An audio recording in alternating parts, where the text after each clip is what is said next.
সেটা ছোট হোক আর বড় হোক, আল্লাহ তাআলার কাছে ওই আমলটা কবুল হওয়ার অন্যতম শর্ত হলো আমলটা হতে হবে একমাত্র আল্লাহ তাআলার সন্তুষ্টির জন্য।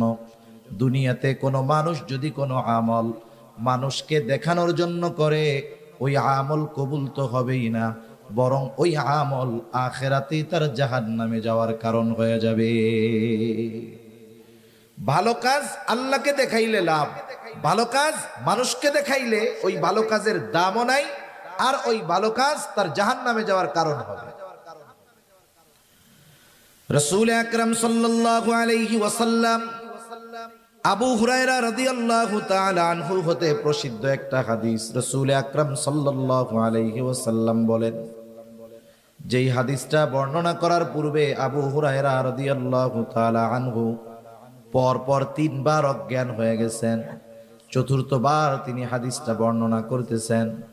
তিনি বলেন, রাসূল আকরাম সাল্লাল্লাহু আলাইহি ওয়াসাল্লাম বলেন, কিয়ামতের দিন আল্লাহ তাআলা সর্বপ্রথম 3 শ্রেণীর মানুষকে হিসাবের জন্য ডাকবে। 1 নাম্বার, আল্লাহ তাআলা একজন শহীদকে ডাকবে। শহীদ রক্তাক্ত অবস্থায় সে আল্লাহর সামনে উপস্থিত হয়ে যাবে। আল্লাহ তাআলা তাকে জিজ্ঞাসা করবে, তোমার এই অবস্থা কেন?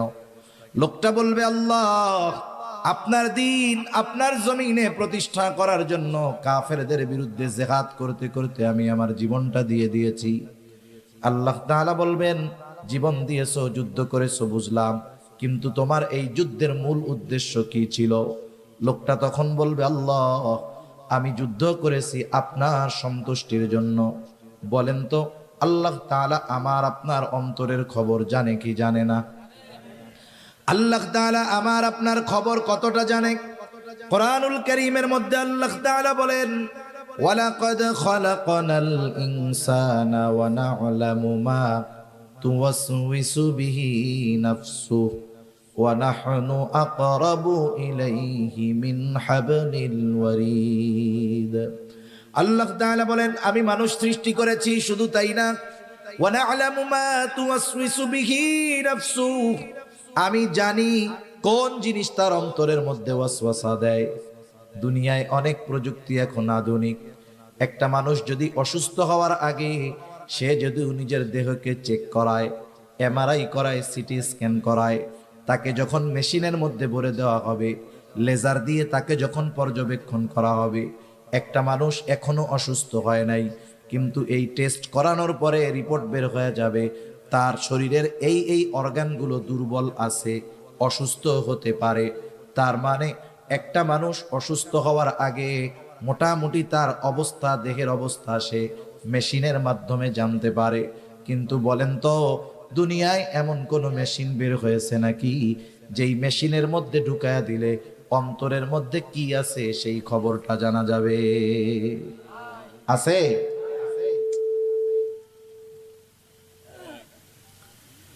এই রকম মেশিন দুনিয়াতে আবিষ্কৃত হয় নাই।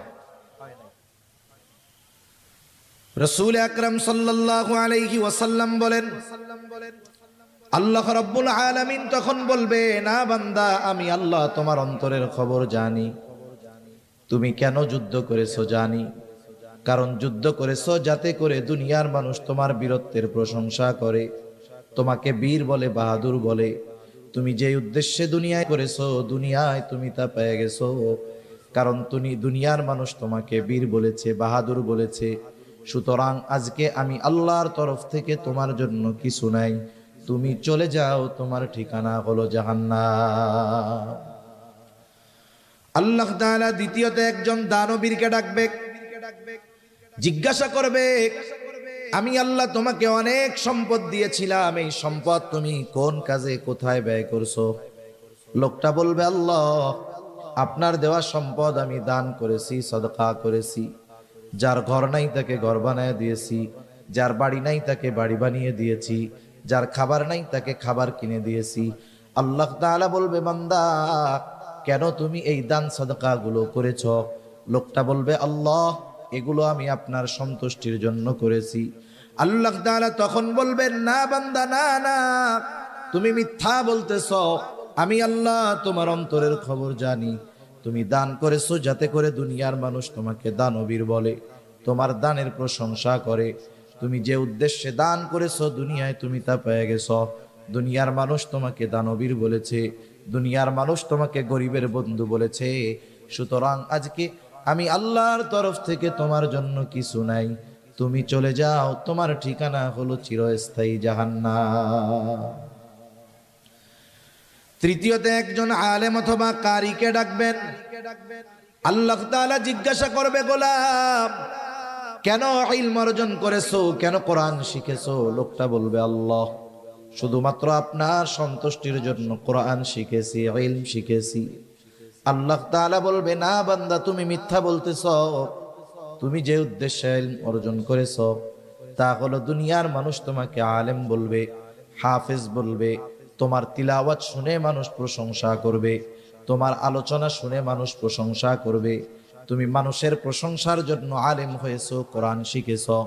তুমি দুনিয়ায় তো তা পাইয়াই গেছো, কারণ দুনিয়ার মানুষ তোমার কথার প্রশংসা করেছে, তোমার ওয়াজের প্রশংসা করেছে, তোমার তিলাওয়াতের প্রশংসা করেছে। সুতরাং আজকে আমি আল্লাহর তরফ থেকে তোমার জন্য কিছু নাই, তুমি চলে যাও, তোমার ঠিকানা হলো চিরস্থায়ী জাহান্নাম।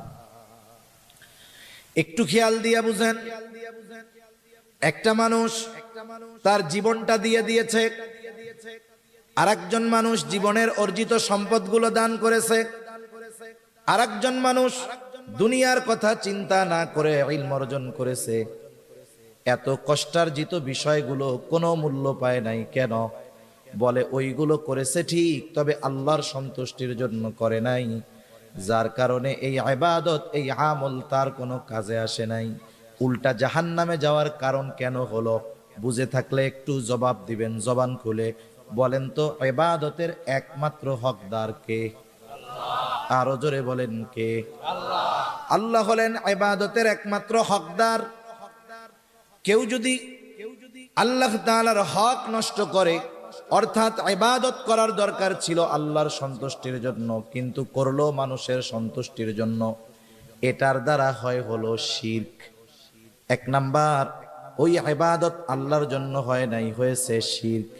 দ্বিতীয়ত, ইবাদতের হকদার ছিল আল্লাহ, ইবাদত আল্লাহর জন্য হয় নাই, বিধায় আল্লাহর হক নষ্ট হয়েছে। শিরক যুক্ত ইবাদত আল্লাহ তাআলার কাছে কোনো দাম নাই, এই জন্য ওইটা বাদ। দুই নাম্বার, ইবাদতের হকদার ছিল আল্লাহ, যেহেতু অন্যর জন্য করার কারণে আল্লাহর হক নষ্ট করা হয়েছে, এই জন্য এই ইবাদত কাজে আসবে না, বরং তার জাহান্নামে যাওয়ার কারণ হয়ে যাবে। সেজন্য আমরা যেই ইবাদত করি না কেন, আমরা ওই ইবাদত গুলো আল্লাহ তাআলার সন্তুষ্টির জন্য করব। সেটা যত ছোট ইবাদত হোক, যত বড় ইবাদত হোক, আল্লাহর জন্য যদি না হয় ওই ইবাদতের কোনো দাম আছে? যত ছোট ইবাদত হোক, আল্লাহর জন্য যদি হয়, দাম আছে না নাই? এটার নাম হলো ইখলাস, যে আমার সব ইবাদত একমাত্র আল্লাহ তাআলার জন্য হবে। যখন কোন ছোট ইবাদতের মধ্যেও এই উদ্দেশ্য থাকে, ওই ইবাদতটা তখন সুন্দর বলে বিবেচিত হয়। আল্লাহ তাআলা বেশি ইবাদত, বেশি আমল আমাদের কাছে চায় না। আল্লাহ তাআলা সুন্দর ইবাদত চায়, সুন্দর আমল চায়। সুন্দর কাকে বলে? আমরা আমাদের সংজ্ঞায় সুন্দর সেটাকে বলি যেটা দেখার পরে চক্ষু তৃপ্ত হয়, অন্তরের মধ্যে প্রশান্তি আসে। এখন বলেন তো, আপনাদের সামনে যদি একজন আফ্রিকার কালো মানুষকে এনে দেওয়া হয়, আমাদের সংজ্ঞায় বলেন তো ওই লোকটা ভালো না কালো? ভালো লাগবে আমাদের? চোখ তৃপ্ত পাবে? তৃপ্তি পাবে? চোখ তৃপ্তি পাবে না, চোখের ভালো লাগবে না। তাহলে আমাদের সংজ্ঞায় কালো যে, সে সুন্দর না। কিন্তু আল্লাহ তাআলার সংজ্ঞা, সৌন্দর্যের সংজ্ঞা এটা ভিন্ন সংজ্ঞা। আল্লাহ রাব্বুল আলামিন কোরআনুল কারীমের সূরাতুল মুলকের মধ্যে বলেন, আল্লাযী খালাকাল মাউতা ওয়াল হায়াতা লিয়াবলুয়াকুম আইয়ুকুম আহসানু আমালা। আল্লাহ তাআলা বলেন, তিনি আল্লাহ, যিনি জীবন এবং মৃত্যুকে সৃষ্টি করেছেন। এবং কেন করেছেন? বলে লিয়াবলুয়াকুম, তোমাদের পরীক্ষা করার জন্য। কিসের পরীক্ষা? আল্লাহ তাআলা বলেন আইয়ুকুম আহসানু আমালা, পরীক্ষা হলো তোমাদের মধ্যে কার আমল কত সুন্দর। তাহলে আল্লাহ তাআলা বেশি ইবাদত চান না সুন্দর ইবাদত চান? জোরে বলেন, কি ইবাদত? সুন্দর ইবাদত আল্লাহ তাআলা চায়। এখন আল্লাহ তাআলার কাছে সুন্দর কোনটা? বলে যার নিয়ত সুন্দর, যার ইখলাস ঠিক আছে, ওই ইবাদত আল্লাহর কাছে সুন্দর। সুবহানাল্লাহ বলেন। যদি আমাদের সংজ্ঞায় সৌন্দর্যের সংজ্ঞা যেটা, এটা যদি আল্লাহর কাছে হইতো, তাইলে আফ্রিকার কালো মানুষগুলোর আর কোনো দাম থাকতো না, আফ্রিকার কালো মানুষের কোনো মূল্যায়ন থাকতো না। এজন্য আমরা আমাদের ইবাদতগুলোকে আল্লাহর কাছে সুন্দর করে তোলার জন্য যেই ইবাদতটাই করি একমাত্র কার জন্য করব? আল্লাহর জন্য করব। জান্নাতে যাইতে হলে বেশি ইবাদত লাগে না, তবে সুন্দর ইবাদত লাগে। এক সাহাবীর ঘটনা শুনে। রাসূল আকরাম সাল্লাল্লাহু আলাইহি ওয়াসাল্লাম একদিন মসজিদে নববীর মধ্যে আছেন, ফজরের নামাজের পূর্ব মুহূর্তে সাহাবা একরাম অপেক্ষা করতেছে নামাজের। হঠাৎ করে নবীজি বলতেছেন, এখন যেই ব্যক্তি দরজা দিয়ে ঢুকবে সে জান্নাতি। এই ঘোষণা যখন নবীজি দিয়েছেন, ঘোষণা দেওয়ার সাথে সাথে সবার নজর চলে গেছে দরজার দিকে। কে সেই সৌভাগ্যবান ব্যক্তি যার ব্যাপারে নবীজি এমন ঘোষণা দিলেন? সবাই দরজার দিকে তাকায় আছে। দেখা গেল একজন মানুষ, সে মসজিদের মধ্যে ঢুকতেছে, তার ওযুর পানি এখনো দাড়ি দিয়া পড়ে। প্রথম দিন চলে গেল। আবার পরদিন নবী ফজরের নামাজের পূর্ব মুহূর্তে আবার বলতেছে, এখন যেই ব্যক্তি দরজা দিয়ে ঢুকবে সে জান্নাতি। আগের দিনের মতো সবার নজর দরজার দিকে। দেখা গেল গতদিন যেই ব্যক্তি ঢুকেছিল, যেই অবস্থায় ঢুকেছিল, আজকেও হুবহু সেই অবস্থায় সে মসজিদের মধ্যে প্রবেশ করলো। দ্বিতীয় দিন চলে গেল। এইবার তৃতীয় দিন আবার নবীজি ফজরের নামাজের পূর্ব মুহূর্তে বলতেছে, এখন যেই ব্যক্তি দরজা দিয়ে ঢুকবে সে জান্নাতি। সবার নজর আবার দরজার দিকে। কে সেই সৌভাগ্যবান ব্যক্তি যার ব্যাপারে নবীজি আজকে এই ঘোষণা দিলেন? তারা তাকায় দেখে, গত 2 দিন যেই ব্যক্তি দরজা দিয়ে ঢুকছে, ঢোকার সময় যেই অবস্থা ছিল আজকেও সেই অবস্থা। তার মানে নবীজির এই ঘোষণার পর 3 দিন পর পর এক ব্যক্তি প্রবেশ করেছে, যার ব্যাপারে নবীজি পরপর 3 দিন এই ঘোষণা দিলেন। ওই লোকটা যে জান্নাতি, কোনো সন্দেহ আছে নাকি? কোনো সন্দেহ নাই। রাসূল আকরাম সাল্লাল্লাহু আলাইহি ওয়াসাল্লামের এমন ঘোষণার পরে আব্দুল্লাহ ইবনে আমর ইবনুল আস রাদিয়াল্লাহু তাআলা আন ওই লোকটাকে গিয়ে জিজ্ঞাসা করতেছে, ভাই আমি তোমার বাড়িতে 3টা রাত থাকতে চাই, 3টা রাত যাপন করতে চাই। উদ্দেশ্য হলো নবীজি যেই ব্যক্তির ব্যাপারে এমন ঘোষণা দিলেন ওই ব্যক্তির কি স্পেশাল আমল আছে দেখার দরকার। কারণ এই দুনিয়াতে সব শ্রেণীর মানুষ তাদের স্পেশাল আমলগুলো নিরিবিলি রাতের বেলায় করে। বলেন তো, চোর চুরি দিনে করে না রাত্রে করে?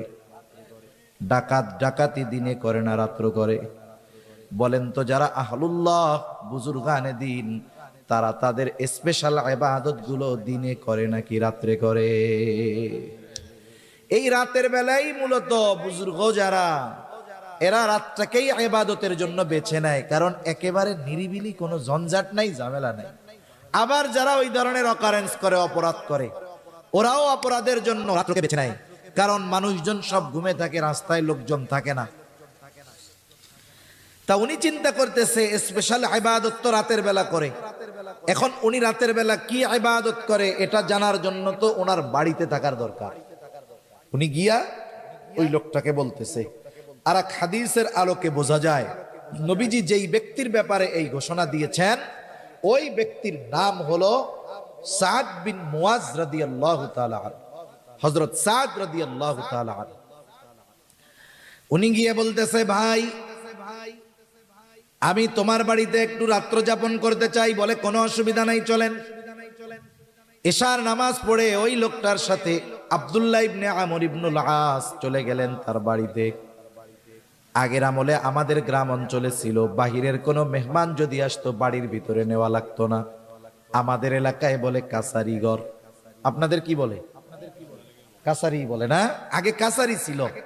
কাছারি এমন ভাবে থাকতো, ঘরের মানুষের মহিলাদের পর্দা এমনি হয়ে যাইত, কাছারির মুখটা থাকতো বাহির দিকে, মেহমান ঢুকতো ওইখানে পানি বাথরুম করার ব্যবস্থা বাইরে থাকতো। তার মানে একজন মেহমান আসলে ভেতরের মহিলাদের পর্দার ব্যাপারে কোনো সমস্যা হইতো না। দেখেন আগের মানুষেরা, আমাদের মা দাদিরা নানিরা, এনারা কিন্তু এত বোরকা পইরা ঘুরে নাই, কিন্তু এমনও দেখা গেছে ওই দাদি নানিদেরকে ওই বাড়ির মানুষ সারা জিন্দেগিতে অন্য পরপুরুষ এক নজরও দেখতে পারে নাই, ঠিক কিনা বলেন?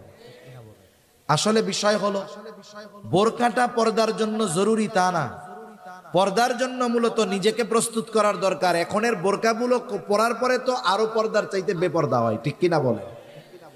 বোরকা পরে কেন? বলে পর্দা করার জন্য। পর্দা করার জন্য যদি পরে, এখনকার যে ভাব বোরকা, আসলে ওইটা তো পর্দার জন্য হয় না, বরং মানুষকে আরো তার পোশাকের প্রতি আকৃষ্ট করার জন্য পরা হয়। সে যদি নিজেকে লুকানোর জন্য পড়তো তাহলে ওই ধরনের স্টাইল থাকতো না, এমব্রয়ডারি থাকতো না, 14-15টা কুচি থাকতো না। কি যে ভাব হইছে বোরকার, এগুলো দ্বারা বাস্তবিক পর্দা হয় না। অথচ আগের মহিলারা এখনো অনেক আছে আমাদের গ্রাম অঞ্চলগুলোতে। পুরুষ মানুষ দেখছে, বৃদ্ধ মানুষ, কেউ তার দিকে তাকাবে না। সে দেখা যাচ্ছে রাস্তার থেকে নেমে কাপড়টাকে এমন ভাবে ঢাকনা দিছে যে তার দেহের আবহাওয়া আকৃতি বোঝার কোনো সিস্টেম নেই। কাচারি ঘরে থাকতে দিয়েছে আব্দুল্লাহ ইবনে আমর ইবনুল আসকে। আব্দুল্লাহ ইবনে আমর ইবনুল আস তিনি তো ঘুমানোর জন্য যান নাই, মূলত দেখার জন্য গেছে কি ইবাদত করে। তিনি খেয়াল করলেন ওই ব্যক্তি ঘরের মধ্যে ঢুকলো, বাতি নিভায়া দিল, ঘুমায় গেল। আব্দুল্লাহ ইবনে আমর ইবনুল আস সারা রাত সজাগ, কোন সময় উঠে আর কোন সময় কি ইবাদত করে দেখবে। কিন্তু দেখা গেল অপেক্ষা করতে করতে ফজরের আজান হয়ে গেছে, লোকটা ঘুমের থেকে উঠছে মাত্র। আজানের পরে ঘুম থেকে উঠছে, এরপরে জরুরত সারছে, এরপরে সে নামাজের জন্য প্রস্তুত হয়ে গেছে। তার মানে আজ রাত্রে সে কোনো স্পেশাল ইবাদত করে নাই। পরের দিন আবার বলতেছে, ভাই আমি আজকেও একটু সমস্যা, তোমার বাড়িতে থাকতে চাই, থাকতে দিবা না? কি বলে, হ্যাঁ থাকো। এইবার গত দিনের মতো সারা রাত জাগা, দেখে এশার নামাজ পড়ে ঘুমায়, ফজরের আজান দিলে ঘুম থেকে উঠে। 2 দিন পার হয়ে গেল। একটা মানুষ যদি কোনো ধারাবাহিক কোনো কাজ করে, ধারাবাহিক কোনো আমল করে, তাহলে ওই আমলটা পরপর 3 দিন সাধারণত বাদ যাওয়ার কথা না, যেহেতু তার কোনো অসুস্থতা নাই, তার কোনো শগল নাই, ব্যস্ততা নাই, যার কারণে ইবাদতটা বাদ যাইতে পারে।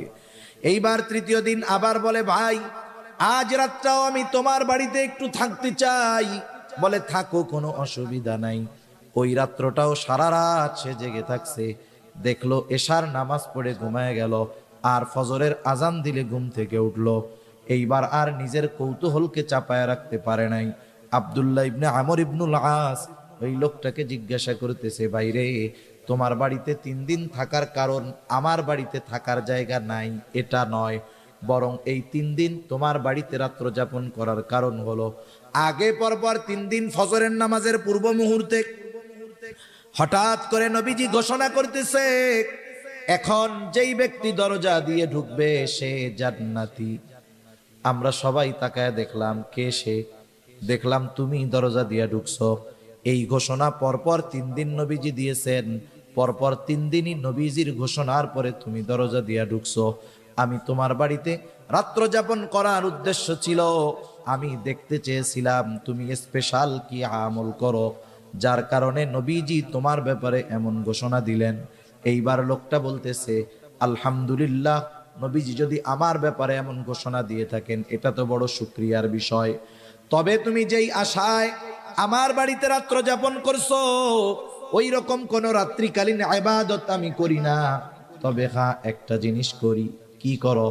বলে রাত্রে যখন আমি ঘুমাতে যাই, আমাকে যারা কষ্ট দিয়েছে আমি তাদের সবাইকে মাফ করে দে। 5 ওয়াক্ত নামাজ পড়ি, হারাম হালাল বেঁচে চলি, যেটা সাধারণ কাজ, এর চাইতে বেশি কিছু করি না।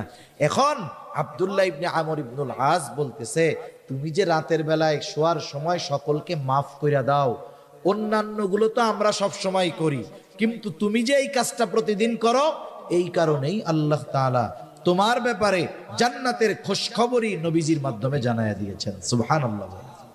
তাহলে দেখেন, আমল কবুল করাতে হয়, 1 নাম্বার দরকার ঈমান। জোরে বলেন কি দরকার? 2 নাম্বার দরকার হলো ইখলাস। কি জোরে বলেন? ইখলাস তথা নিয়তের বিশুদ্ধতা। ভাইরে আওয়াজ ছাড়তে পারো না? তুমি কি বুঝতেছো কথা? আওয়াজ ছাড়ো, মুখ মিশায় কতক্ষণ বলা যায়? আমি কি বলতে চাইছি তুমি বুঝতে পারছো? তুমি বুঝছো? এটা রিভার্ব দিয়ে আওয়াজটা সুন্দরভাবে ছাড়বা, আওয়াজটা যেন আমার দূরের থেকে সুন্দর মতো টানে। তোমার তো এইটার কোনো আওয়াজ হয় না, তুমি খালি ওই বাইরের ওইটা বাড়াও আর কোনো। নাকি পারো না? না পারলে বলবা যে পারি না, তাহলে আর দরকার নেই, যা আছে তাই থাক। তাহলে 1 নাম্বার দরকার হলো ঈমান, 2 নাম্বার দরকার হলো ইখলাস তথা নিয়তের বিশুদ্ধতা, 3 নাম্বার দরকার হলো সুন্নাত। সুন্নাত, কারণ দুনিয়ায় কোনো ইবাদত নাই যেই ইবাদতের সুন্নাত পদ্ধতি নাই। ইবাদত নিজস্ব মন গড়া পদ্ধতিতে করলে হয় না, ইবাদত করতে হয় মুহাম্মাদুর রাসূলুল্লাহ সাল্লাল্লাহু আলাইহি ওয়াসাল্লামের পদ্ধতিতে। সুন্নাত হলো এমন এক জিনিস, তথা নবীজির পদ্ধতি হলো এমন এক জিনিস,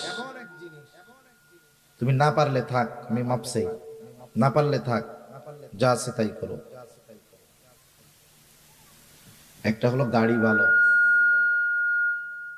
গাড়ি ভালো যদি যে চালাইতে না পারে, চলবে, কাজ হবে, ওই গাড়ি খাদে পড়ে যাবে। আর একটা হলো গাড়িতে ডিফেক্ট আছে কিন্তু ড্রাইভার পাক না, দেখবেন ও ওইটারে নিয়ে চালায় চলে যাবে। এই অপারেটিং এর মধ্যে সিস্টেম আছে, আপনাকে জিনিস ভালো দিলেই হবে না, ওই জিনিস চালানোর মতো দক্ষ লোক দিতে হবে, নাইলে কাজ হবে না। জিনিস ভালো আছে কিন্তু আমি বুঝতে পারছি পাইলট শেষ, বাদ যে হয় নাই, এটা কি 10 সিপ দেওয়ার দরকার আছে নাকি? একটা দেখলে ওটাই তো বোঝা যায় যে বাদ হইছে কি হয় নাই। সেজন্য তোমার আর নড়াচড়ার দরকার নাই, আমি কষ্ট করে কইতেছি, অসুবিধা নাই। দুনিয়াতে এমন কোন ইবাদত নাই যেটার সুন্নাত পদ্ধতি নাই, তথা নবীজির দেখানো পদ্ধতি নাই, এমন কোন ইবাদত দুনিয়াতে নাই। বরং দুনিয়ার কাজগুলো যদি কেউ নবীজির পদ্ধতিতে করে, ওই দুনিয়াবি কাজগুলোও ইবাদত হয়ে যায়। যেমন প্রতিদিন মানুষের কিছু করণীয় কাজ আছে, দৈনন্দিন কিছু জরুরত আছে, যেমন বাথরুম করা, বাথরুমে যাওয়া, এটা দৈনন্দিন একটা কাজ। একজন ফজরের আজান শুনে ঘুম থেকে উঠে গেল, ফজরের আজান শুনে ঘুম থেকে উঠছে, নামাজে যাবে, জরুরতে চাপ দিয়েছে, সে চিন্তা করতেছে নামাজে যদি দাঁড়াই, ফজরের নামাজের কেরাতটা একটু লম্বা, যদি ওই সময় নামাজের মধ্যে জরুরতে চাপ দেয়, ইবাদতের একাগ্রতা নষ্ট হয়ে যাবে। এই চিন্তা করে সে চিন্তা করলো তাহলে জরুরতটা পূরণ করে এরপরে মসজিদের দিকে যাই। এই নিয়তে সে বাথরুমের দিকে রওনা হলো। বাথরুমে যাওয়ার পদ্ধতি, সুন্নাত পদ্ধতি হলো 1 নম্বরে মাথা ঢেকে যাওয়া। সেটা আপনি টুপি দিয়ে ঢাকেন, আর রুমাল দিয়ে ঢাকেন, গামছা দিয়ে ঢাকেন, অসুবিধা নাই। নবীজির সুন্নাত হলো মাথা ঢেকে বাথরুমে যাওয়া। আর বিজ্ঞানও বলে মাথা ঢেকে বাথরুমে যাওয়া উচিত। কেন? বলে বাথরুমের মধ্যে অগণিত ব্যাকটেরিয়া আছে, বাথরুমের মধ্যে অগণিত জীবাণু আছে। এই মাথার চুল এটা হলো অত্যন্ত সংবেদনশীল। দেখবেন মাথার মধ্যে খুশকি হয়, কিন্তু যার দাড়ি আছে এরা জিজ্ঞাসা করেন তো দাড়ির মধ্যে কখনো খুশকি হয় নাকি? চুলের চাইতে দাড়ি বড়, কিন্তু এই জায়গায় কেন হয়? বলে মাথার স্কিন, মাথার স্কিন যে চামড়া, এইটা বেশি সংবেদনশীল, এজন্য এই চুলও ময়লা টানে বেশি, মাথার চামড়াও ময়লা টানে বেশি।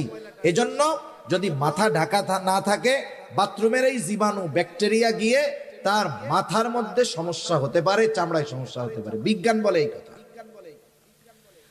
আর নবীজি 1500 বছর আগে বলে দিয়েছেন বাথরুমে যাওয়ার সময় মাথা ঢেকে যাইবা। সেজন্য বাথরুমে যাওয়ার সময় মাথা ঢেকে যাওয়া সুন্নাত। কথায় কথা আসে তাই একটা জিনিস বলে দেই, আমরা তো এখন সভ্যকে আধুনিককে, যার ঘরের মধ্যে বাথরুম বেশি সে তত আধুনিক, ঠিক না? আপনি বাড়ি বানাইছেন, আগে বাথরুম থাকতো অনেক দূরে, এখন আপনি বাড়ি বানাইছেন, বাথরুম যদি ঘরের মধ্যে না দিয়া বাইরে দেন মানুষ আপনাকে আধুনিক বলবে না, কিন্তু যদি ঘরের মধ্যে বাথরুম দেন দেখবেন এটাকে আরো আধুনিক বেশি বলে, ঠিক কিনা বলে? আধুনিকতা কি হইছে? বাইরের বাথরুম ঘরে ঢুকছে, বাইরের পায়খানা কই ঢুকছে? ঘরের মধ্যে ঢুকছে। এই হলো আধুনিকতার নাম। এই বাথরুম ঘরে হওয়ার কারণে আমরা অনেক সময় মেসওয়াক, আমাদের ব্রাশ, এগুলো বাথরুমের মধ্যে রাখি, একটা র্যাকের মধ্যে রেখে দেয়। এখন বাথরুমের মধ্যে যখন থাকে ব্যাকটেরিয়া, জীবাণু থাকে, আপনি ঘুম থেকে উঠে পেস্ট লাগায় ব্রাশ করতেছেন, ওই জীবাণু ওর দ্বারা আপনার পেটে সমস্যা হতে পারে। এজন্য বিশেষ করে মেসওয়াক, ব্রাশ এগুলো বাথরুমের বাইরে রাখবো তো ইনশাআল্লাহ। এবার আপনি বাথরুমে ঢুকবেন, ঢোকার আগে দোয়া পড়তে হবে। অনেকে জানে না, ঢুইকা এরপরে দোয়া পড়ে। ঢোকার আগে দোয়া পড়বেন, এরপরে বাম পা দিয়ে ঢুকবেন, বাথরুমের মধ্যে বসলেন, জরুরত ছাড়লেন, টিস্যু ইউজ করলেন, পানি দিয়ে পরিষ্কার পরিচ্ছন্ন হইলেন, এরপরে ওযু যদি ভেতরে করার ব্যবস্থা থাকে ওযু করলেন, যদি বাহির খাওয়ার দরকার হয় ডান পা দিয়ে বাহির হলেন, বাহির হওয়ার পরে দোয়া পড়লেন। আমি শুধু উল্লেখযোগ্য সুন্নাত গুলা বললাম। একটা মানুষ যদি সুন্নাত তরিকায় বাথরুম করে তাহলে ওই বাথরুম করার মধ্যে তার কমপক্ষে 10টা সুন্নাতের আমল হয়ে যায়। অথচ এই কাজগুলো আমরা দৈনন্দিন করি। আবার দেখেন, প্রত্যেক বেলা খানা খাই, খানা খাওয়ার সময় দস্তরখানটা বিছান, খানার সময় ডান দিক দিয়ে খানা শুরু করেন, খানার শুরুতে বিসমিল্লাহ বলেন, খানার দোষ ত্রুটি না ধরেন, খানাটা পড়ে গেলে উঠায় খান, প্লেটটাকে ভালো মতো চেটে খান। এই যে অনেক সময় আমরা হুজুররা কোনো জায়গায় খাইতে গেলে একটু চাইটা চুইটা খাই, অনেকজন দেখা দেখা কয় কিরে দেখ হুজুর প্লেট না খায় ফেলায়, আল্লাহ জানে। আরে প্লেট তো জান্নাতে গিয়া খামু, এর আগে একটু প্র্যাকটিস করে নি, ঠিক কিনা বলেন? এই যে দেখেন বিজ্ঞান কি বলে, আমি আপনি যখন খাবার পরে আঙ্গুলগুলো চেটে খাই, আঙ্গুলের উপরে ধারালো ধারালো দাগ আছে না নাই? মানুষ মারা যাওয়ার সাথে সাথে এই রেখাগুলো চলে যায়। এটা যখন জিহ্বার সাথে ঘষা খায় দেখবেন একটা লালা হয়, লালা। এই লালাটা কত উপকারী! এই লালাটা আমি আপনি খেয়ে ফেলি যখন, এটা আমার আপনার খাবার হজমের জন্য কাজ করে। সুবহান। আপনি প্লেট চাইটা খাইতেছেন, মানুষ বলতেছে খ্যাত, আমি বলি এটা সুন্নাত। উপকার কি? 1 নাম্বার নবীর সুন্নাত অনুযায়ী খানা খাওয়ার কারণে সওয়াব হইল। 2 নাম্বার, হাত যখন চেটে পুটে খেলাম, এই যে লালা হলো ঘষা লাগার কারণে, এই লালা আমার হজমের জন্য কাজ করবে। সুবহান। ইসলামের প্রত্যেকটা বিষয় মেনে চললে আখিরাতের উপকার তো আছে, দুনিয়ার গুলোও আছে। তবে আমরা দুনিয়াবি কল্যাণের জন্য ইবাদত করব না, ইবাদত করব আল্লাহর জন্য, আর দুনিয়াবি কল্যাণ অটোমেটিকলি আল্লাহ দান করবে। সুবহানাল্লাহ। তাহলে দুনিয়ার কাজগুলো যদি নবীর তরিকায় করা হয়, সুন্নাত তরিকায় করা হয়, ওগুলো ইবাদত হয়ে যায়। আর ইবাদত যেগুলো, ওগুলো অবশ্যই অবশ্যই নবীজির সুন্নাত তরিকায় করতেই হবে। সুন্নাত বিহীন কোনো ইবাদত নাই। অনেকে মনে করে সুন্নাত মনে হয় এমন জিনিস, করলে সওয়াব না করলে গুনাহ নাই। আসলে বিষয়টা এমন নয়। কিছু সুন্নাত আছে ফরজ, কিছু সুন্নাত আছে ওয়াজিব, কিছু সুন্নাত আছে সেটা স্বাভাবিক সুন্নাত। এখন কথা হইল কিছু সুন্নাত ফরজ, এটা কেমনে হয়? যেমন কোরআনুল কারীমের মধ্যে নামাজের কথা আছে 82 জায়গায়। কয় জায়গায়? 82 জায়গায় নামাজের কথা আছে। আল্লাহ তাআলা কোন বিষয়ে গুরুত্ব আরোপ করার জন্য একাধিকবার বলার দরকার হয় না, একবার বললেই সেটা যথেষ্ট হয়ে যায়। আল্লাহ তাআলা 82 জায়গায় নামাজের কথা উল্লেখ করার দ্বারা কমপক্ষে 82টা উদ্দেশ্য আছে। আল্লাহ তাআলা নামাজের কথা কোরআনুল কারীমে 82 জায়গায় বলছেন। এখন যদি গোটা দুনিয়ার সব মুফাসসিরদেরকে একত্রিত করেন, সকলকে যদি বলেন আপনারা সবাই মিলে নবীর সুন্নাত বাদ দিয়ে, নবীর হাদিস বাদ দিয়ে শুধুমাত্র কোরআন থেকে ফজরের 2 রাকাত নামাজ আমরা যেই পদ্ধতিতে পড়ি, ওই পদ্ধতিগুলো শুধু কোরআন থেকে বের করে দিবেন, আপনারা সাধারণ মানুষও সহজে বুঝবেন। বলেন তো নবীর সুন্নাত হাদিস বাদ দিয়ে শুধু কোরআন থেকে 2 রাকাত নামাজ পড়ার পদ্ধতি কিয়ামত পর্যন্ত কেউ বের করতে পারবে নাকি? কেউ কিয়ামত পর্যন্ত পারবে না, অসম্ভব এটা। তাহলে নামাজের আদেশ করেছেন আল্লাহ, আর নামাজ কিভাবে পড়তে হবে শিখিয়ে দিয়েছেন মুহাম্মাদুর রাসূলুল্লাহ সাল্লাল্লাহু আলাইহি ওয়াসাল্লাম। নবীজি বলেন, সল্লু কামা রাআইতুমুনি উসাল্লি। নামাজ কিভাবে পড়তে হবে আমাকে দেখে দেখে তোমরা শিখো, আমাকে দেখে দেখে নামাজ পড়া শিখো। কিভাবে নামাজ পড়তে হবে, তার মানে নামাজের আদেশ করেছেন আল্লাহ, আর নামাজের পদ্ধতি শিখিয়ে দিয়েছেন মুহাম্মাদুর রাসূলুল্লাহ। অনেক উদাহরণ না, একটা দুইটা উদাহরণ দেই। আজকে আমি আমার জীবনে কক্সবাজার সবচাইতে ফালতু মাইক পাইলাম। এনারে যেমনে বলতেছি পারতেছে না। আমার আগে ভাই কথা বলছে কেমনে, আমি স্টার্ট করার পরে সাউন্ডটা নষ্ট হয়ে গেল। আমারই বদনসিব মনে হয়।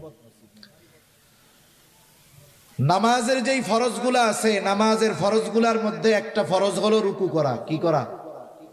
আমার দিকে তাকান, একটু কষ্ট করে তাকান, আমি বেশি সময়ের কথা বলবো না। কি করা বলেন না, জোরে বলেন। রুকু করা কি ফরজ? রুকু করা কি ফরজ? রুকুর আদেশ আল্লাহ তাআলা করেছেন। আল্লাহ তাআলা বলেন, ওয়ারকাউ মা'আর রাকিঈন, রুকুকারীদের সাথে রুকু করো। এখন রুকু শব্দের অর্থ হলো ঝুঁকা, ঝুঁকা।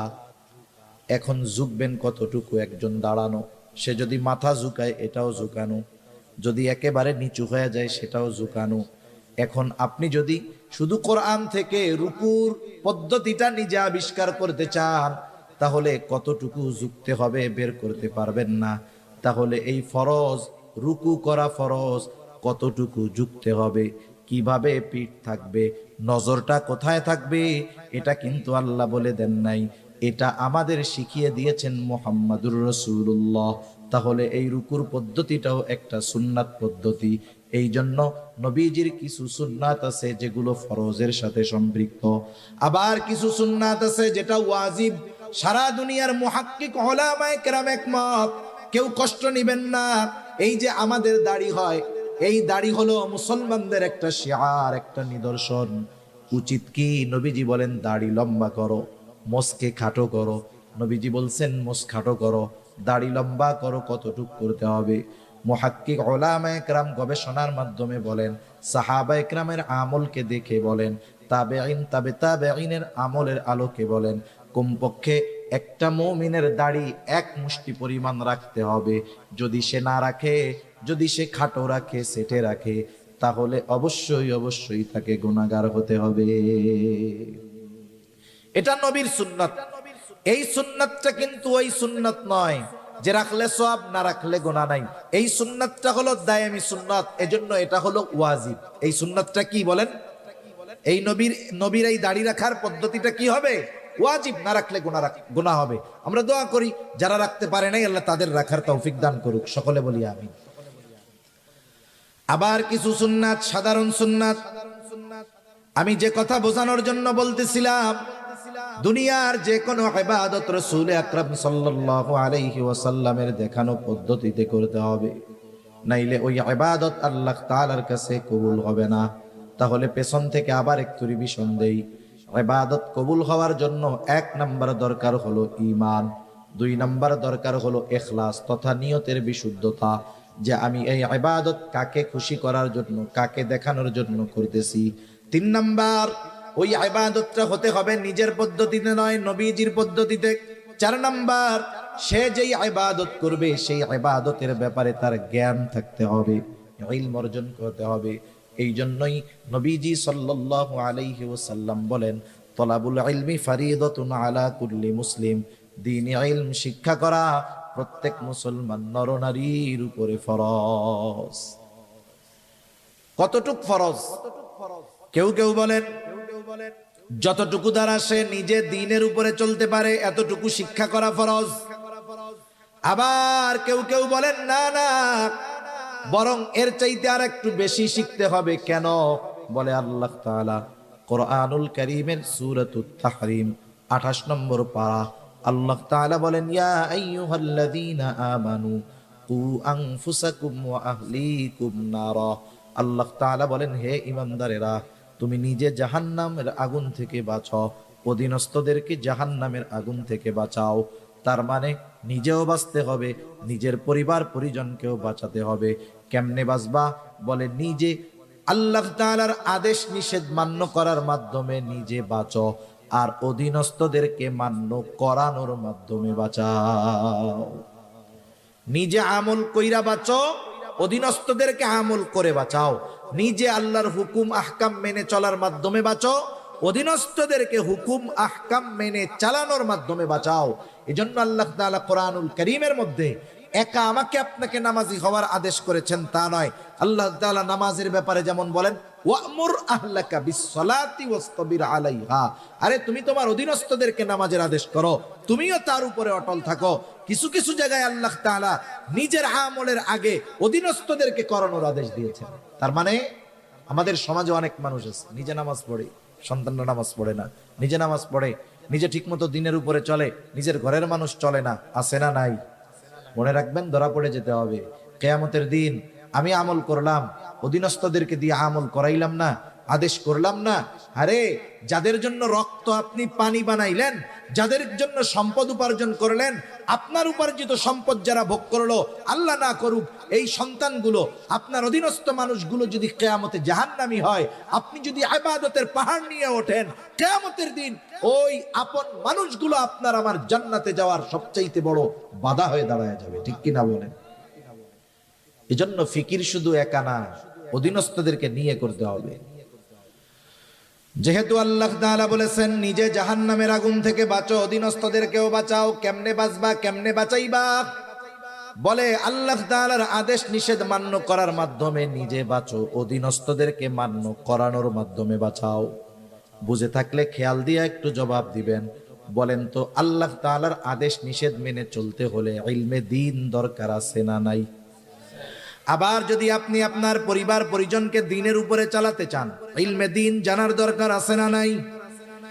এই জন্য তারা বলতেছে একটা মানুষের ওই পরিমাণ দ্বীনি ইলম অর্জন করা ফরজ যতটুকুর দ্বারা সে নিজে এবং অধীনস্থদেরকে জাহান্নামের আগুন থেকে বাঁচাতে পারে।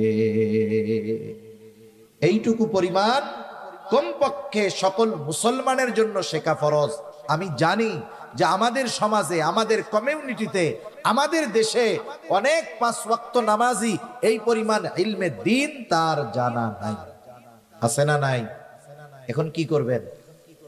আপনি যদি আপনার মসজিদের ইমাম সাহেবকে গিয়ে বলেন, হুজুর, রাসূল আকরাম সাল্লাল্লাহু আলাইহি ওয়াসাল্লাম তো বলছে দ্বীনি ইলম শিক্ষা করা প্রত্যেক মুসলমান নরনারীর উপরে ফরজ, কমপক্ষে ওইটুকু শিখতে হবে যার দ্বারা নিজে দ্বীনের উপরে চলা যায়, অধীনস্থদেরকে চালানো যায়। আমরা তো এই পরিমাণ মনে হয় জানি না। এটাকে বলা হয় জরুরতে দ্বীন। হুজুর, আমাদেরকে একটু জরুরতে দ্বীন একটু শিক্ষা দেন, যেটুকু শিক্ষা করা ফরজ। আপনার মসজিদের ইমাম সাহেব কি বলবে যে না এটা আমি পারবো না? বলবে? জোরে বলেন না, বলবে? বলবে না। সে চেষ্টা করবে শিখায় দেওয়ার। আপনি যদি কোনো মাদ্রাসার শিক্ষকের কাছে গিয়ে, মাদ্রাসায় গিয়ে মাদ্রাসার প্রিন্সিপাল মোহতামিম সাহেবকে বলেন যে আমাদের এই জরুরতে দ্বীন শেখার একটা ব্যবস্থা করে দেন, বলেন তো তারা কি বলবে? আমরা পারবো না। তার মানে আপনার আমার শেখার ব্যবস্থা আছে, আমরা আমাদের গাফলতির কারণে শিখি না। এই না শেখাটা কি হচ্ছে? এক তো গুনাহগার হচ্ছি, দ্বিতীয়ত দেখা যাবে যে ইবাদত গুলো করতেছি ওই ইবাদত গুলোর মাসলা মাসাইল না জানা থাকার কারণে কোন সময় ইবাদত নষ্ট হচ্ছে নিজেও টের পাই না। যেমন ইমানের পরে সবচেয়ে বড় আমল হলো নামাজ। নামাজের কিছু বিষয় আছে ফরজ, কিছু বিষয় আছে ওয়াজিব। যেমন নামাজের বাহিরে ভিতরে 13 ফরজ। বলেন তো ফরজ ছুইটা গেলে নামাজ হবে নাকি? এক লোক নামাজ পড়তেছে, পাশে আর একজন পড়ে, সে নামাজ শেষ করার আগে 2টা সাহু সিজদা দিছে, এরপরে আবার সে সালাম ফিরিয়ে নামাজ শেষ করেছে। পাশের জন এমনিই জিজ্ঞাসা করে, কিরে ভাই, তুমি যে সাহু সিজদা দিলা কারণ কি? বলে সাহু সিজদা কখন দেয়? বলে নামাজের ওয়াজিব ছুটা গেলে সাহু সিজদা দিতে হয়, তাইলে নামাজ হয়ে যায়। কিন্তু ফরজ যদি ছুইটা যায় বলেন তো নামাজ থাকবে না যাবে? এখন বলে সাউজদা দিছস কেন? ওয়াজিব ছুটছে নি? কয় ওয়াজিব টুয়াজিব ছুটে নাই, একটু বায়ু বাইর হয়ে গেছিল। বুঝেন নাই? একটু বায়ু বের হয়ে গেছে, এই জন্য আমি সাউজদা দিছি। এখন বলেন বায়ু যদি বের হয় অজু থাকে না যায়? অজু যদি না থাকে নামাজ থাকে না যায়? সৌসিজদা একটা না 100টা দিলে কাজ হবে? কাজ হবে না। এজন্য ইবাদত সংক্রান্ত মাসলা মাসাইল গুলো জানতে হবে, একটার সাথে একটা কানেক্টেড। আপনি একটাকে বাদ দিয়ে আর একটা পারবেন না। যেমন দেখেন, নামাজের অন্যতম এক শর্ত কি? ফরজ যে কাপড় পাক। কাপড় কি হওয়া লাগবে? পাক হওয়া লাগবে। কাপড় যদি না পাক হয় অন্য সব ঠিক, নামাজ হবে না। এখন আপনার এই ক্ষেত্রে তাহারাত পবিত্রতার মাসলাগুলো জানতে হবে, যে কোন কারণে পোশাক পাক নাপাক হয়, কোন কাজ করলে নাপাক পোশাকটা পাক হয়ে যায়। এখন উনি তাহারাতের মাসালা, পবিত্রতার মাসালা জানে না। এখন উনি কি করছেন? ওনার কাপড়ে একটু প্রস্রাবের একটা ফোঁটা পড়ছে। কাপড়ের উপরে যদি প্রস্রাবের একটা ফোঁটা পড়ে, ওই প্রস্রাবটা কি এক জায়গায় থাকে না ছড়িয়ে যায়? এক ফোঁটা প্রস্রাব যতটুকু জায়গা নিয়ে ছড়াবে ওই কাপড়ের দ্বারা নামাজ না হওয়ার জন্য যথেষ্ট হয়ে যায়। এখন দেখেন উনার এটা জানা নাই, উনি প্রস্রাব করছে, ঢিলা কুলুক ব্যবহার করে নাই, প্রস্রাবের একটা ফোঁটা লুঙ্গিতে লাগছে, এখন ওই ফোঁটার পানি প্রস্রাব ছড়ায় গেছে, এখন উনি সুন্দর মতো অজু করে নামাজ পড়েছে, বলেন তো নামাজ কি হবে? একটার সাথে একটা কানেক্টেড, এটা প্রত্যেকটা মুসলমানের জানা দরকার ছিল। অজুর ফরজ, গোসলের ফরজ, এগুলো জানার দরকার। নামাজের বাহিরে ভিতরে 13 ফরজ জানার দরকার। যদি সে না জানে কি ক্ষতি? বলে ফরজ ছুটে গেলে সে তো জানবেই না ফরজ ছুটে গেছে। দেখা যাবে জীবনে অনেক নামাজ পড়েছে, ফরজ ছুটে গেছে, এই কারণে তার এক ওয়াক্ত নামাজও আল্লাহর কাছে কবুল হয় নাই। আবার নামাজের ওয়াজিব 14টা, ওয়াজিব ছুটে গেলে সাহু সিজদা দিতে হয়। দেখা গেল তার ওয়াজিব গুলো জানা নাই, জানা থাকলেই না ছুটলে সাহু সিজদা দিবে। হ্যাঁ, ওয়াজিব ছুটে গেছে, টেরও পায় নাই, সাহু সিজদা তো দেয়ই নাই, তাহলে কি হলো? বলে তার নামাজ হয় নাই। এইবার নামাজ ভঙ্গের কারণ আছে 19টা, এগুলো নামাজিকে নামাজের আগে জানতে হবে। দেখা গেল এর থেকে যদি একটা কারণ পাওয়া যায় নামাজ নষ্ট হয়ে যায়, নামাজ ভেঙে যায়। আবার অজু ভঙ্গের কারণ আছে 7টা, অজু যদি ভেঙে যায় নামাজও ভেঙে যায়। চিন্তা কইরা দেখেন এক নামাজ এর সাথে কত মাসালা রিলেটেড আছে। এই জন্য নবীজিও জানায় দিয়েছেন দ্বীনে ইলম শিক্ষা করা ফরজ। আর আমরা যেই ইবাদত করব সেই ইবাদতের পরিপূর্ণ মাসলা যদি না থাকে, দেখা যাবে নিজের অজান্তে ইবাদতের মধ্যে ভুল হয়ে গেছে। সেজন্য 4 নাম্বার যেই জিনিসটা দরকার, যেই ইবাদত করবে সেই ইবাদতের মাসলা মাসাইল গুলো জানবে। 5 নাম্বার, তার খাবারটাকে হালাল করতে হবে, খাবারটা হালাল। অনেক মানুষ আছে খাবার হালালের ব্যাপারে বড় পেরেশান। বিষয়টা কিন্তু এমন না, খাবার শুধু হালাল হলেই হবে না, উপার্জনটা হালাল দরকার আছে না নাই? উপার্জনও হালাল হতে হবে, খাবারটাও হালাল হতে হবে। এখনকার জামানায় মানুষ তো হারাম উপার্জন করে লজ্জিত হয় না, বরং গর্বিত হয়। সমাজের মধ্যে আরো মাথা উঁচু করে থাকে হারামখোরের দল, আছে না নাই বলেন? পরিস্থিতি কোথায়? অথচ আল্লাহর রাসূল সাল্লাল্লাহু আলাইহি ওয়াসাল্লাম হালাল উপার্জন করাকে ইবাদত বলে অভিহিত করেছে। রাসূলুল্লাহ সাল্লাল্লাহু আলাইহি ওয়াসাল্লাম বলেন, কাসবুল হালালি ফরিদাতুম বাদাল ফরিদা। ফরজ ইবাদতের পরে অন্যতম ফরজ ইবাদত হলো হালাল উপার্জন করা। একটা মানুষ যখন ফজরের নামাজ আদায় করবার পর হালাল উপার্জনের নিয়তে হালাল কর্ম করে, মনে রাখবেন একটা মানুষের কর্ম যত ছোট হোক, ওই কর্মটা যদি হালাল কর্ম হয় ওই ব্যক্তিকে কর্মের কারণে কখনো তিরস্কার করা যাবে না। কর্ম যদি হালাল হয়, এই হালাল কর্মের কারণে তাকে তিরস্কৃত করা যাবে না। আমাদের সমাজে, আমাদের অঞ্চলে যেগুলো হয় বলি, মনে করেন কেউ থাকলে মনে কর কিছু করবেন না, আমি বোঝানোর জন্য বলি। একজন লোক রিক্সা চালায়, আমাদের সমাজে একজন মানুষ রিক্সা চালালে তাকে একেবারে নিম্ন শ্রেণীর মানুষ বলে মনে করা হয়। এলাকার একটা সমাধানের জন্য 10 জন মানুষ বসেছে, 20 জন মানুষ বসেছে, ওই এক এলাকার মানুষ, এর মধ্যে উচ্চ শিক্ষিত মানুষ আছে, ডাক্তার আছে, ইঞ্জিনিয়ার আছে, প্রফেসর আছে, শিক্ষিত মানুষ আছে, সাথে সাথে এলাকার মানুষ হিসেবে রিক্সাওয়ালাও আছে। যে কোনো এক বিষয়ে সমাধানের জন্য তারা চিন্তা করতেছে, কিন্তু সমাধানের পথ কেউ খুঁজে পায় না। এখন রিক্সাওয়ালা রিক্সা চালাতে পারে ঠিক, আল্লাহ সুবহানাহু ওয়া তাআলা তাকে ভালো মন্দের বুঝ তো দান করতে পারে, ঠিক কিনা বলেন? এখন রিক্সাওয়ালার মাথায় একটা বুদ্ধি আসছে যে এই বুদ্ধি অনুযায়ী যদি কাজ করা হয় আমাদের আসন্ন সমাধান অথবা যেই সমস্যার সমাধান হয়ে যাবে। ও এখন বলতে চায় যে আমি একটা কথা বলি, যখন ডাক্তার, ইঞ্জিনিয়ার, প্রফেসর, উকিল, ব্যারিস্টার, ম্যাজিস্ট্রেট ওনারা সমাধান পায় না, মাথা গরম, এই টাইমে যদি রিক্সাওয়ালা বলে আমি একটা কথা বলি, তখন কি হবে? ওনাদের মেজাজ গরম, বেটা রিক্সাওয়ালা বয়। এত জ্ঞানী গুণী মানুষ এই জায়গায় আছে, বুদ্ধি পায় না, রিক্সাওয়ালা ওই জায়গায় মাথা চাড়া দিয়ে উঠছে। আচ্ছা, এই লোকটা তো এই এলাকার, এর তো একটা নাম ছিল, ঠিক কিনা বলেন? নাম ছিল না? কিন্তু নাম বাদ দিয়ে ওর কর্মকে আগে বলার কারণ কি? কারণ কি? এই কর্মের কথা বলে ওকে আঘাত করা, কর্মের কথা বলে ওকে কি করা? আঘাত করা। সেজন্য আমাদের সমাজে ছোট পেশার মানুষ যারা, আমরা এদেরকে অনেক সময় তাদের কর্মের ব্যাপারে তিরস্কার করি। খবরদার, হালাল উপার্জনকারী, সে হালাল উপার্জন করতেছে, যেই ছোট্ট কর্মের দ্বারা ওই কর্মটাকে তিরস্কার করার কোনো সুযোগ নাই। মনে রাখবেন, আপনার বাজারের একজন মুচি জুতা সেলাই যে করে, জুতা সেলাই করে যেই মুচি হালাল উপার্জন করে, আর সচিবালয়ের একজন সচিব যে মানুষের টাকা খেয়ে, ঘুষ খেয়ে সম্পদের পাহাড় করেছে, এই সমাজের মানুষের কাছে ওই সচিবের দাম হতে পারে, কিন্তু আল্লাহ তাআলার কাছে ওই হালাল উপার্জনকারী মুচির দাম ওই হারামখোর সচিবের চাইতে অগণিত গুণ বেশি, ঠিক কিনা বলেন? এই জন্য সমাজের অনেক মানুষ, ছোট পেশার মানুষ, এরা নিজেরা মাঝে মধ্যে মনে করে আমরা কত ছোট হয়ে গেলাম। না না, এ সমাজে যেই পেশাগুলোকে আমরা ছোট মনে করি, এইরকম অনেক পেশা আল্লাহ তাআলা নবীদের দিয়ে করিয়েছেন। যেমন কামার, অস্ত্র বানায় লোহা থেকে, দাউদ আলাইহিস সালাতু ওয়াস সালাম এই কাজ করেছেন। পৃথিবীর বড় বড় মনীষী আছে যারা এমন এমন কাজ করেছে, তাদের কর্ম দ্বারা তারা বিবেচিত হয় নাই, কিন্তু তাদের কথা, তাদের কর্ম, তাদের জ্ঞান দ্বারা গোটা দুনিয়া উপকৃত হচ্ছে, ঠিক কিনা বলেন?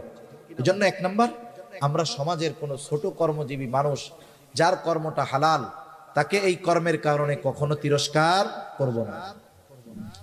এজন্য নবীজি বলেন, কাসবুল হালালি ফরিদাতুম বাদাল ফরিদা, ফরজ ইবাদত সমূহ ঠিক রেখে যে হালাল উপার্জনের জন্য হালাল কর্ম করে, নবীজি বলেন এটাও তার ইবাদত। সুবহানাল্লাহ বলে, কারণ সে হালাল খাওয়ার উদ্দেশ্যে হালাল উপার্জন করে। এই জন্য এক নাম্বার দরকার হলো হালাল উপার্জন, দুই নাম্বার দরকার হালাল খাবার। কারণ খাবার যদি হালাল হয় কিন্তু উপার্জনের অর্থ যদি হারাম হয়, এই খাবারটাও হারাম খাবারের মতো। মনে করেন একজন সরকারি চাকরিজীবী, সরকারি চাকরি যত ছোট হোক ওই জায়গার ইনকাম বেশি, বুঝেন নাই? সরকারি চাকরি যত ছোট হোক ইনকাম বেশি। আমার এরকম জানাশোনা কয়েকজন লোক আছে, সচিবালয় আছে, উপসচিব পর্যায়ের আছে, আর একজন সচিব হয়ে যাবে আশা করা যায়। এই আল্লাহর বান্দা, সরকারের পক্ষ থেকে ওনাকে গাড়ি দেওয়া হয়েছে, উনি ওই গাড়ি ফিরাইয়া দিছে যে আমি এই গাড়িটা ব্যবহার করব না। কেন? উনি যখন ওই সরকারি গাড়ি ব্যবহার করবে, ওনার কাছ থেকে, ওনার স্যালারি থেকে কিছু স্যালারি বেতন কাটা হবে এই ফ্যাসিলিটির জন্য। উনি বলতেছে আমি আমার বাসায় পায়ে হেঁটে যাতায়াত করতে পারবো, প্রয়োজনে লোকাল বাসে যাইতে পারবো, সমস্যা নাই, আমি এই গাড়ি ব্যবহার করব না। কেন? বলে যেই টাকাটা আমার বাঁচবে, কাটা হতো, ওটা তো আর কাটবে না, কারণ আমি সুযোগ নেই নাই, আমার টাকাও কাটবে না। কি হবে তাইলে? বলে ওই টাকাটা হলে আমার বাচ্চা কাচ্চার লেখাপড়ার খরচ চালাইতে আমার একটু সহজ হবে। এটা বলতেছে কে? একজন উপসচিব পর্যায়ের লোক, একজন উপসচিব পর্যায়ের মানুষ। সে ইচ্ছা করলে কি করতে পারে এটা একজন সাধারণ শিক্ষিত মানুষও বুঝতে পারে।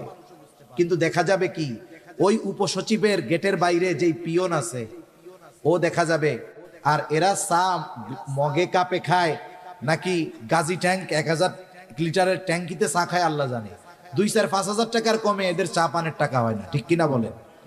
ওই ব্যক্তি তো আপারব, ওরে 5000 টাকা হাতের মধ্যে গুজে দিয়ে স্যারের সাথে দেখা করে আসবে, কাজ শেষ। স্যার তো আর ঘুষ খায় না। দেখা যাবে ওই পিয়ন ঢাকা শহরে বাড়ি করে ফেলছে, কিন্তু উপসচিব তার বাপ দাদার রেখে যাওয়া বাড়িটা ভেঙে যাচ্ছে, ঠিক করার টাকা তার কাছে নাই। আছে না নাই? এরকম অনেক আছে। আবার ওই যে বললাম পিয়ন, লক্ষ লক্ষ টাকার মালিক, কোটি কোটি টাকার মালিক, মনে করেন ওই রকম একজন লোক আজকে ভালো ইনকাম হয়েছে, 20,000 পকেটের মধ্যে ঢুকছে, এই যে ঘুষের টাকাটা নিল, বলেন তো এটা হালাল না হারাম? কত জঘন্য এক হারাম। মানুষের উপার্জনের অনেক পদ্ধতির মধ্যে হারাম পদ্ধতির মধ্যে একটা হলো এই ঘুষ। এখন সেই হারাম টাকা নিয়ে বাজারে গেছে, বাজারে যাওয়ার সময় দেখে বিশাল বড় এক গরু জবাই হয়েছে। গরু যত বড় এর গোস্তের স্বাদ তত বেশি না কম? এটা দেখার পরে তার গোস্ত কেনার জন্য খুব ইচ্ছা হয়েছে। এখনো কসাইরে জিজ্ঞাসা করতেছে, এই এত বড় গরু জবাই দিলা কেমনে? কারণ প্রাণী যদি হালাল হয়, জবাই যদি আল্লাহর নাম বাদ দিয়ে দেওয়া হয়, ওই হালাল প্রাণীর গোস্ত আর হালাল থাকে না। জিজ্ঞাসা করতেছে, জবাই দেওয়ার সময় কি আল্লাহর নাম বলছিলা? কসাইও চালাক কম না। কসাই বলে যে, শুনেন, আমি নিজে নামাজ কালাম পড়ি না, তাতে কি হয়েছে? আমি এ মাসালা খুব ভালো মতো জানি। ইচ্ছা কইরা যদি আল্লাহর নাম বাদ দিয়ে জবাই করি, তাইলে এই গরুর গোস্তের আর হালাল থাকবে না, হারাম হয়ে যাবে। সকলকে যদি খাওয়াই আমার গুনাহ হবে। নিজে নামাজ পড়ি নাই, আল্লাহ চাইলে মাফ করে দিব। মানুষরা যদি হারাম খাওয়াই, হক নষ্ট করা হবে, আল্লাহ মাফ করারও সুযোগ নেই। আমি বিসমিল্লাহ কইয়াই জবাই দিছি। লোক নিশ্চিত হলো যে গরুর গোস্ত কি আছে? হালাল আছে। এইবার কি করতেছে? পকেট থেকে টাকা বের করে দিয়ে বলতেছে, আমারে 10 কেজি গরুর গোস্ত দাও।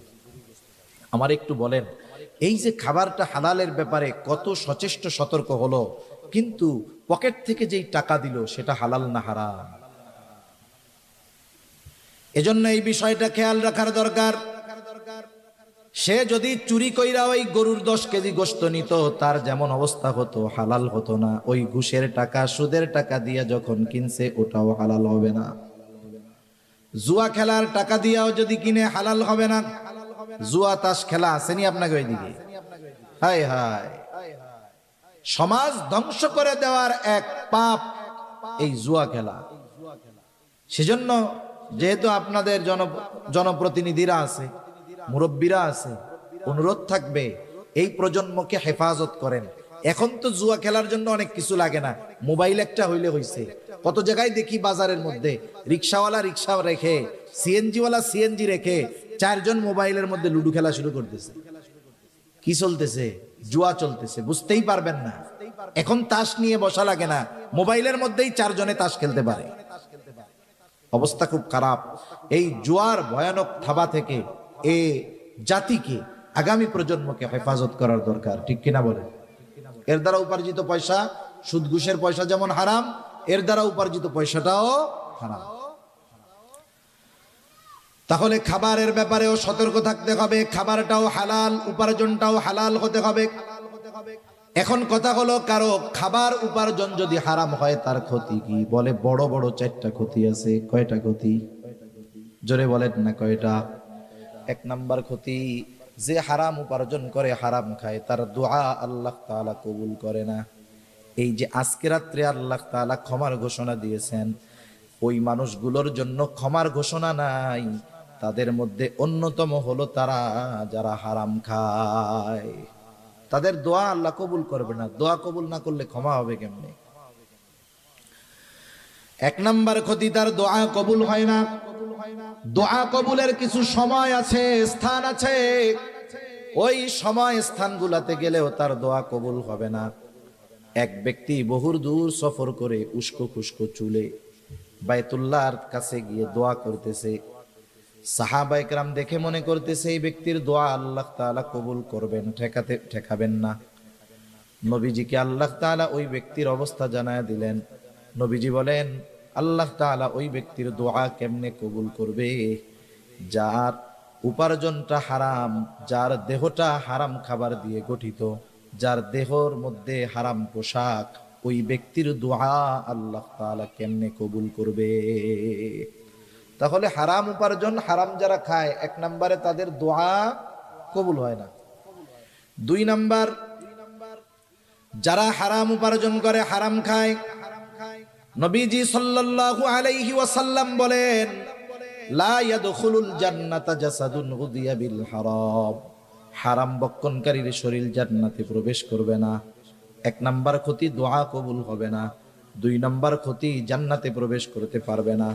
3 নাম্বার ক্ষতি, আল্লাহ তাআলা কোরআনুল কারীমের মধ্যে বলেন, ইয়া আইয়ুহার রুসুলু কুলু মিনাত তাইয়্যিবাতি ওয়া'মালু সলিহা। আল্লাহ তাআলা সব রাসূলগণকে এক নির্দেশ দিয়েছেন, হে রাসূলগণ, আপনারা পবিত্র খান আর আমলে সালেহ করেন। এর দ্বারা উদ্দেশ্য হলো হালাল খান আর আমলে সালেহ করেন। বুজুর্গানে দিন উলামায়ে কেরাম বলেন, এখানে উদ্দেশ্য হলো যার খাবার অপবিত্র তথা হারাম, তার ইবাদত আল্লাহ কবুল করে না। 4 নম্বর ক্ষতি, কেউ যদি হারামকে হালাল মনে করে তাহলে তার ঈমান থাকে না। একজন হারাম কাজ করতেছে, হারাম মনে করে, তার গুনাহ হবে, তবে সে বেঈমান হবে না। কিন্তু একজন হারাম কাজ করে না, কিন্তু ওই হারামকে সে হারাম মনে করে না, সে না কইরাও বেঈমান হবে। ঠিক কিনা কর? একটা উদাহরণ দিয়ে আলোচনা শেষ করে দেই। আমাদের সমাজে অনেক মানুষ আছে সরকারি চাকরি করে, সে তখন ঘুষ টুস কিচ্ছু খায় না, তার সংসার চালাতে, পরিবার চালাতে কষ্ট হয়। এরপরে সরকারি চাকরি শেষ, এখন আর কোনো টেনশন নাই, মসজিদে গিয়ে সব সময় নামাজ কালাম পড়ে, মসজিদ থেকে বাহির হয় না।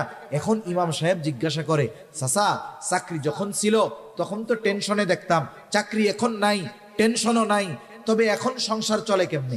বলে এখন আরো ভালো চলে। কেমনে ভালো চলে?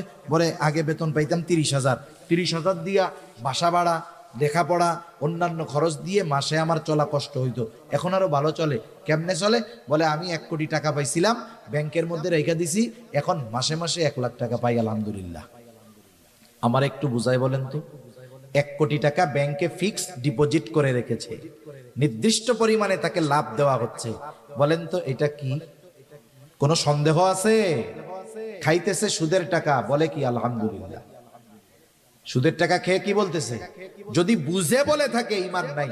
একজন মদ খায়, মদ খাইতেছে কবিরা গুনাহ, কিন্তু কেউ যদি ইয়ারকি মাইরা বিসমিল্লাহ বলে মদ খায়, সাথে সাথে বেঈমান হয়ে যাবে, কোনো সন্দেহ নেই। একজন খাচ্ছে মদ, খেয়ে যদি সে আলহামদুলিল্লাহ বলে, বেঈমান হয়ে যাবে, কোনো সন্দেহ নাই। খাচ্ছে সুদ, স্পষ্ট এক হারাম, অথচ বলতেছে আলহামদুলিল্লাহ। এজন্য কেউ যদি হারামকে হারাম মনে না করে তাহলে তার ঈমান থাকে না। আসেন এবার মূল কথা। আল্লাহ তাআলা বললেন, ঈমানদার নারী অথবা পুরুষ আমলে সালেহ যদি করে, কয় ধরনের পুরস্কার? একটু জোরে বলেন, কয় ধরনের? 2 ধরনের পুরস্কার। একটা দিবেন দুনিয়ায়, আর একটা দিবেন আখিরাতে। কি পুরস্কার? 1 নাম্বার দুনিয়ার কথা বলেন। আল্লাহ তাআলা বলেন, ফালানুহইয়ান্নাহু হায়াতান তাইয়্যিবা। আল্লাহ তাআলা বলেন, আমি তাকে এক পবিত্র জিন্দেগি দান করব। সুবহানাল্লাহ। পবিত্র জীবন দ্বারা উদ্দেশ্য কি? পবিত্র জীবন দ্বারা উদ্দেশ্য হলো যে আল্লাহ তাআলা এ দুনিয়ায় তাকে মানুষের মুখাপেক্ষী করবে না, এই দুনিয়ার প্রয়োজন মেটানোর ব্যবস্থা করবে। একটা হলো প্রয়োজন, আর একটা বিলাসিতা। এখানে প্রয়োজন উদ্দেশ্য, প্রয়োজন আল্লাহ তাআলা মেটানোর ব্যবস্থা করবে। আল্লাহ তাআলা এ দুনিয়াতে তাকে পারিবারিক শান্তি দান করবে। আল্লাহ সুবহানাহু ওয়া তাআলা তাকে ইবাদতের মজা দান করবে। আল্লাহ তাআলা দ্বীনের উপরে চলা তার জন্য সহজ করে দিবে। বলেন তো, আমাকে যদি কেউ এই নিশ্চয়তা দেয় আপনার এই জীবনে যত প্রয়োজন সব মেটানোর ব্যবস্থা হবে, আর কোনো টেনশন আছে? সম্মানের দিক দিয়ে কখনো মানুষের কাছে হাত পাতা লাগবে না, আপনি ইবাদতের মজা পাবেন। আপনার পরিবারের মানুষের দ্বারা আপনাকে শান্তি দেওয়া হবে, নেককার বিবি দেওয়া হবে, নেককার সন্তান দেওয়া হবে, যেই স্ত্রী সন্তান আপনার চক্ষু শীতলের কারণ হবে। সাথে সাথে আপনি ইবাদত করতে মজা পাবেন। আমরা কিন্তু ইবাদতে মজা পাই না। মসজিদে গেলে বসতে মন চায় না, 4 দোকান থেকে আর উঠতে মন চায় না। ঠিক কিনা বলেন? ইবাদতের মজা, এটা হলো হায়াতান তাইয়্যিবা, পবিত্র জিন্দেগি। আর আখিরাতে কি দিবে? আল্লাহ তাআলা বলেন, ওয়ালা নাজজিয়ান্নাহুম আজরাহুম বিআহসানি মা কানু ইয়ামালুন। আর আখিরাতে এই আমলে সালেহ যারা ঈমানের সাথে আমলে সালেহ করেছে, এই মানুষগুলোকে আল্লাহ তাআলা দুনিয়ায় যা করছে ওই তুলনায় বহুগুণ বেশি বড় প্রতিদান আল্লাহ তাআলা দিবে। সেজন্য সম্মানিত সুধী, পুরুষ হোক আর নারী হোক, আল্লাহ তাআলা ইবাদতের ক্ষেত্রে কাউকে কম বেশি করেন নাই। এমনটা করেন নাই পুরুষ রোজা রাখলে সওয়াব বেশি, নারী রোজা রাখলে সওয়াব একটু কম হবে, এমনটা আল্লাহ করেন নাই। ইবাদতের ক্ষেত্রে, প্রতিদানের ক্ষেত্রে আল্লাহ তাআলা নারী পুরুষকে সমানভাবেই দিবেন। শর্ত কি? বলে ঈমানের সাথে আমলে সলেহ করতে হবে। এখন আমলে সলেহ কেমনে হবে? ঈমান তো কম্পালসারি, এটা লাগবেই। সাথে সাথে ওই আমলটা ইখলাসের সাথে করতে হবে, ওই আমলটা সুন্নাত পদ্ধতিতে করতে হবে। যেই আমল করবে ওই আমলের মাসলা মাসাইলগুলো জানতে হবে। সাথে সাথে উপার্জনটা আর খাবারটা তার হালাল হবে। এইভাবে যদি দুনিয়ার জিন্দেগি অতিবাহিত করতে পারে, দুনিয়াতেও আল্লাহ তাআলা তাকে বরকত রহমত দিয়ে ভরপুর করে দিবে, আর আখিরাতেও আল্লাহ সুবহানাহু ওয়া তাআলা তার আমলের তুলনায় বহুগুণ বড় বেশি প্রতিদান আল্লাহ তাআলা তাকে দিবে।